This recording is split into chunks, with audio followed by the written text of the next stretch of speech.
Sawadee ka. Despite all conservation efforts, illegal wildlife trade today is still widespread. This is an issue that has to be tackled on the international level. And as for tigers, the WWF estimated that there are only about 3,200 left in the wild, and that's an all-time low. I talked to Interpol and CITES officials, as well as a tiger expert about the situation. Which wildlife animals are most at risk today? Within Asia, at this stage, it's your number one threat is tigers. If you lose those, which is an iconic species, then it will affect all other species as well, because they're part of the significant part of the food chain. There are a number of other species that are receiving a large amount of criminal activity in illegal trade. Another one that is probably not as attractive as a tiger, which is quite significantly traded in, is the pangolin, which is also a very significant part of your forest ecosystem. Why are tigers so in demand?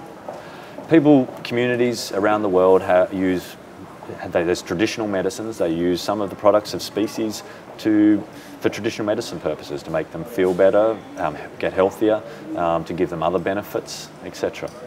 Some people use species such as tiger for ornamental, for souvenirs, or for status. A tiger skin on your floor. If you've got that, it makes you a more important person. Or if you have a captive tiger, then it makes you more important. Gives you status in your community or in your network of people, especially criminal networks. How bad is the situation for tigers? I would say, from a criminal point of view, you don't really have too many other species that are under such significant threat. When you've only got 3,200 in the wild, it doesn't take much criminal activity to really have a strong impact on leading it further to the path of extinction. What's the crime cycle like?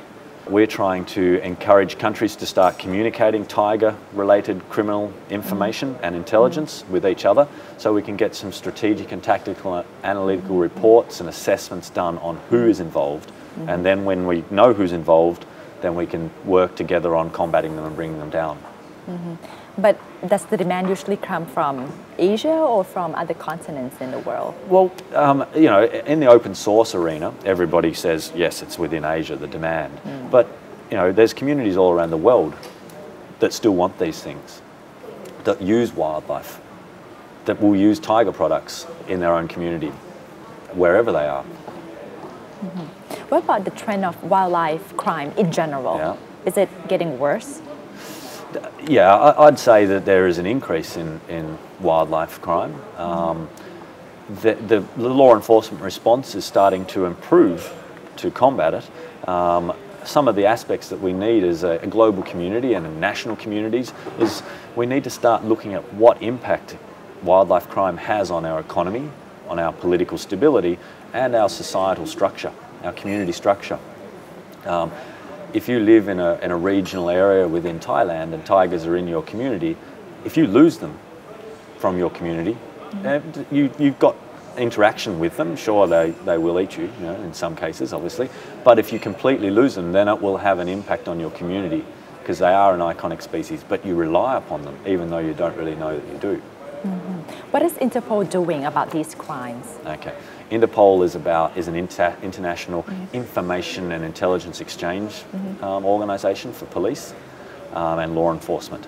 So we're trying to encourage the exchange of information and intelligence through our Interpol national central bureaus in each one of our countries. So in tiger countries, that's 13 of them.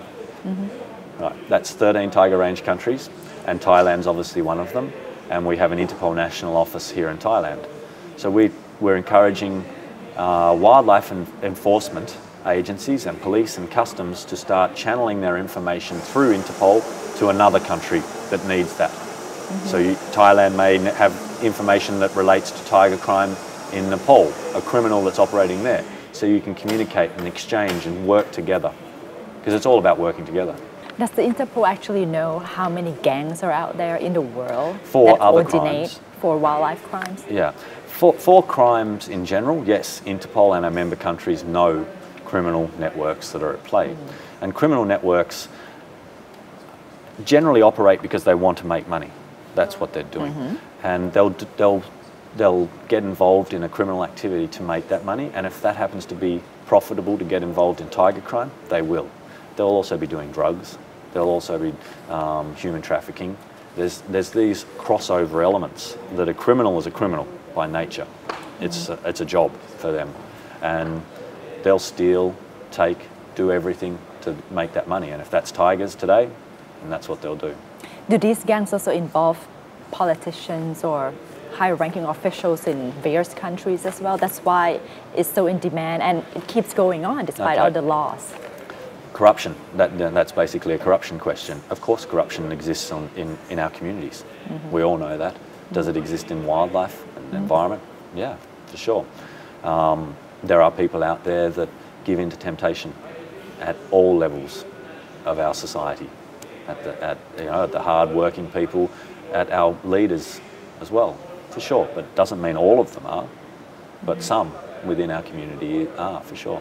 Is Thailand part of the tiger trade or illegal activities concerning tigers as well?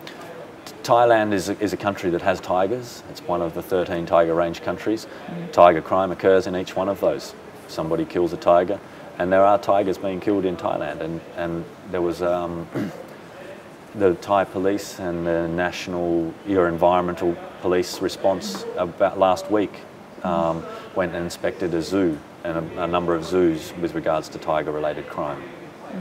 How closely coordinated are countries around the world concerning environmental crime? We're taking the first steps forward with our member countries, so to help encourage them and support them in connecting. It's a pretty hard thing, when you talk about 190 countries that Interpol has in membership, to get to know each other, to trust and build up relationships. I mean, there's even work within respective countries building up relationships with agencies, police, customs, wildlife, non-government organisations. So we take that globally. We're just taking the first few steps together. How can the general public help? We're awareness building, educating their children as well, because they're the future. Reporting people to police that they see. There's a number of initiatives to be able to try and capture public information.